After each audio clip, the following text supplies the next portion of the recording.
Hello everybody, this is Mateo and we are starting off the very first world. I am super excited because I really like this world. I really like a lot of the worlds in this game. So that right there is very similar to the Warp Silo in the Overworld Islo Hags. I don't know why they have different ones. Like, these warp pads are present in every single world, but then there's also the warp silos and Islo Hags. I don't get why they're different, honestly. Here we have an empty honeycomb piece, but we're not small enough to get that quite yet. So we're just gonna need to wait for a short while. We're just gonna run around this guy. He's gonna shoot darts at us to try to hurt us, but he's just way too slow for the Talon-Trot Kazooie. Here we have notes, which are very similar to the original game. However, in this game they come in amounts of 5 or 20. There are basically 16? Okay, well basically there's one batch of notes that'll give you 20 in each world. That's called a treble clef. We saw the one on top of the red house, but we couldn't get that quite yet. That's the one that'll give you 20, and there's one of them in each world, and then all the rest of them are in loads of 5.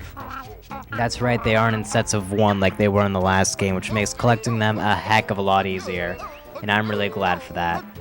Anyways, we are now finally introduced to that guy who was giving us all the tutorial type stuff earlier. He is Jam Jars, yet another name that Kazooie gave bottles in the first game, and I never really got that name. I still don't get it. I mean, it's not like a glasses joke or anything like that. And just gonna point out that Bottles died playing cards, and the brother is not surprised. So in the last game, Bottles gave us a ton of new moves. However, in this one, Jam Jars is going to give us all the moves. And however, he's gonna come with a price. We basically have to have enough notes to get the move.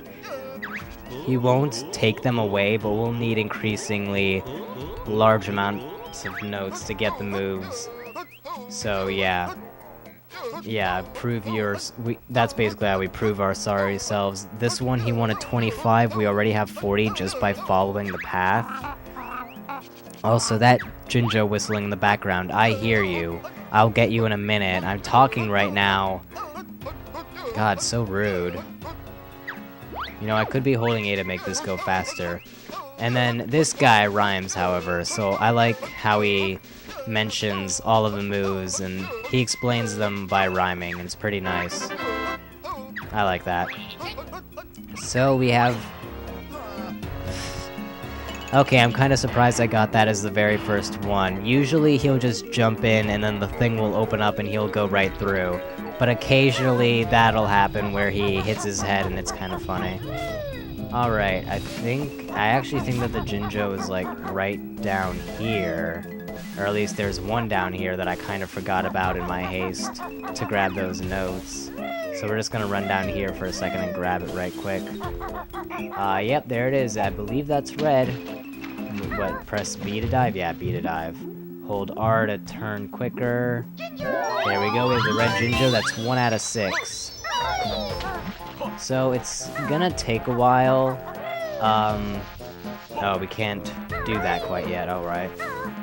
It's gonna take a while before the Jinjos start giving us Jiggies, but once we get into the later worlds and we only need like 1 or 2 in each family left, we'll get a ton of Jiggies from them soon enough, basically.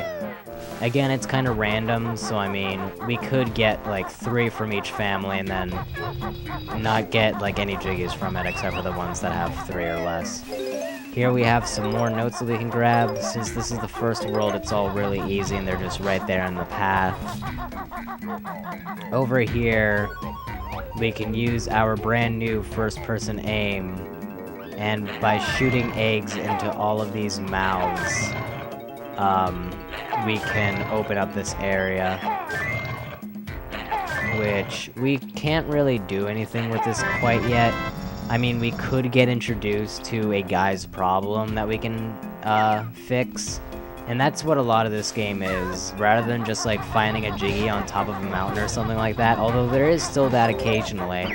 We get a lot more Jiggies by helping people with their problems in this game. which is what makes this game more complicated, as I mentioned earlier. Alright, so let's head over here now. Okay, super lag, as opposed to, you know, the regular lag. That's a special type of honeycomb. You get that, and it'll start a little kind of mini-game thing where the honeycomb on your life bar will just keep on going left to right, and you have to press B, and whatever you land on, that's how much health you get. Since I already have most of my health, I'm not going to worry about that and not use it. So, yeah. Okay, this move will allow us to go into a Doom kind of first-person shooter mode that's used in certain areas. There's basically a Doom section in each level, and you need this move in order to be able to do them. So this is a pretty important move, and it is a pretty fun mode as well. But we'll get into that soon enough. Might be one of the last things that we do, I don't really know. Just because there is a certain something there. Now then, if we head around here, like I said, they still do occasionally have the climb on top of the mountain jiggy, and this is indeed one of them. Now, that's supposed to be a banana, but, well, I just don't know. Okay, now then, let's fall down from here, and right around here, I believe. Yeah, here is that trouble clef. So as you can see, we already have all 100 nodes. And oh my, this is a rather lucky find to have— oh wait, is that— he looks kind of pink actually, but I'm pretty sure that's the white Jinjo. It is the white Jinjo. The white Jinjo is the Jinjo that only has one person in his family, so as soon as you find him, you'll get a Jiggy. And since I got him so early, that's pretty lucky, and I get an extra Jiggy just in case. Although Jiggies really aren't too much of a problem to unlock all the worlds, especially if you're going for 100%. You can usually get like 7 or 8 of the Jiggies in each level just from the first run through, and then you'll have to backtrack for the other 2 or 3, just kind of depending. But hey, that's an extra Jiggy just in case from the white Jinjo, and we already have one family taken care of, which is a pretty nice thing. Alright, this lady right here, let's go ahead and talk to her. She's having a bit of a fly problem, it looks like. Poor Bovina, or Bovina. Bovina kinda sounds better. So yeah, get rid of the flies. That's basically what we need to do. Again, very simple stuff for the very first world. Go into first-person mode, shoot them. They are kind of difficult to hit because they are moving targets, but I mean, they're pretty slow. Oh man, I gotta— oh, I wasn't even aiming for that guy, but okay. Guy? Hey, you wanna maybe— there we go. Amazing. I corn heartily, you believe it. You wheatly sorted out those guys. Yup, crop jokes. We got ourselves a Chuggaacow-nroy over here. I was trying to make a pun like— oh, Chuggaacow-nroy. You know, because it's a cow. There we go. Freaking did it. I was thinking Chuggaacow-bovine-nroy, but that was not a pun in the slightest. But Chuggaacow-nroy. That's CHUGGAACOW-NROY. There you go. So that's fun. We helped her out. You might have seen we had an empty honeycomb up there, but we really can't reach it right now. We'll get that in a minute. For now, let's go ahead and visit our friend Mumbo. And here we have a weird thing. Globo, which is yet another collectible. Yes, that is correct. We are collecting living creatures, which is just fantastic. Let's go ahead and grab those because I wasted a ton of eggs on those flies. See, in this cutscene, it goes straight back to Banjo. Why couldn't it do that for the Klungo cutscene? Whatever. Ah, bear and bird here at last. Why am I reading the words? Mumbo, best shaman in game. Remember that. So, for this game, we can get help from Mumbo yet again, but in a different fashion, and you'll see soon enough. But for this one, he also comes at a price not Mumbo tokens, those don't exist. Instead, you only need to find a Globo. And there's one Globo in— or 2 Globos in each world. One for Mumbo, one for another person that we have yet to see. And they're usually really close to the huts of those people. So there's one really close to Mumbo's hut, there's one really close to the other person's hut. So we are actually playing as Mumbo. You can press B to do a little shocky stick attack and just hurt enemies with that, and that's about all he can do, other than also use the Mumbo pads that we'll find throughout the levels. We're heading to one right now. But yeah, that's about all you can do with him. He doesn't have any other special abilities, so just keep that in mind when playing as him. You really can't do a lot with him. You just want to head to the Mumbo pad, activate it, do his thing, and then go back to the Baron Bird. Each spell in each world is also very different from the last. In this one, we summon a Golden Goliath to do stuff for us, basically, which is really neat.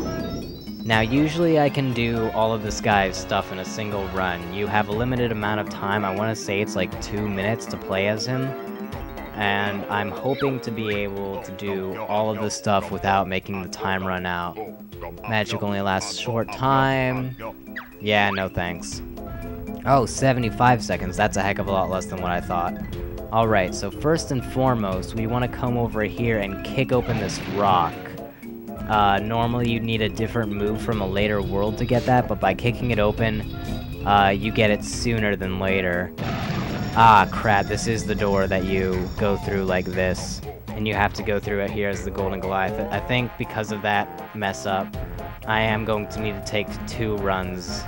And there, over there, we have a brown Jinjo, but we want to come through here as the Golden Goliath, because this is the only way we can get through this, as well as be tall enough to reach that Jiggy right there. Now we just come through here, and we want to kick open this door. Again, we could open this a different way other than using the Golden Goliath, but I mean, we have the Golden Goliath here, and it's right here. So let's cut out some backtracking and just do that like that. So yeah, the Golden Goliath is pretty much gonna run out of time. So I'm going to need to take a quick second run with it. That's the other person right there that needs the Globos. Where's the exit here? I suddenly can't find it. Not that it matters, honestly. Whatever. Okay, so time ran out. And it just becomes all depressed and sad and stuff. And we get teleported back to here, so Mumbo can again use his magic. You can see the other door right over there. I should have gone to that one first, then break the rock, and then go through that other door, but I kind of forgot which door was which. So if you're going for like a speedrun type thing or trying to go a little faster than me, that's one way to do that. Just kind of forgot, honestly. But at least we can make use of that going back onto the base and just pressing B in order to quit. You can also kick these guys and kill them, but enemies respawn in this game, so it'll be soon enough before he comes back, I believe. Okay, so now that's kicked open as well. Now let's just head back to the base, get back to Mumbo's hut, and play as the Baron Bird again. We have now majorly opened up the world some more. Okay, he gets all depressed even though he's back on his base. I have no idea why. Maybe because he's no longer alive. Ah well. So yeah, we have now opened up much more world for us to explore, which is really neat. Oh, that's the flight pad that we opened up.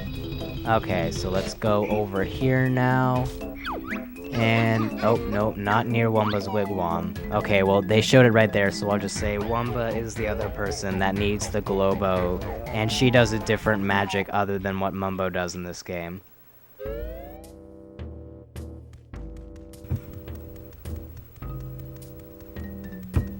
God, I can't get my water open.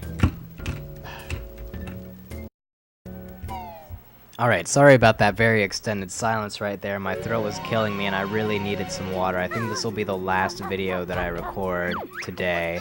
I'm recording this the same day that I recorded the first, like, 30-minute part. And we're also getting kind of up there on time here as well at almost 15 minutes. So we have about 5 minutes left. Alright, so we opened up this here flight pad, so we're gonna go ahead and do this now. Flight works exactly the same as it did in the last game. Right over here, we still have all of our moves, by the way. Right on top of here, we have the Black Jinjo. And that's the 9 Jinjo family. It is the largest, so we're gonna be working on that one for a while. Okay, next up, I'm just gonna beak bomb to make this a little faster. We have the empty honeycomb right here. We could also grab this using the 3rd move from this world, but I am trying to cut out as much backtracking as possible, no matter how minimal. And that's a way to cut out the backtracking. Oh, you know what? There actually was something that I could grab in Spiral Mountain that I kind of forgot about. Oh well, we'll get that the next time around we're in the area. And, well, the thing that I forgot was a Cheeto page, now that I think about it, but it's really not hidden very well. We'll get that soon enough.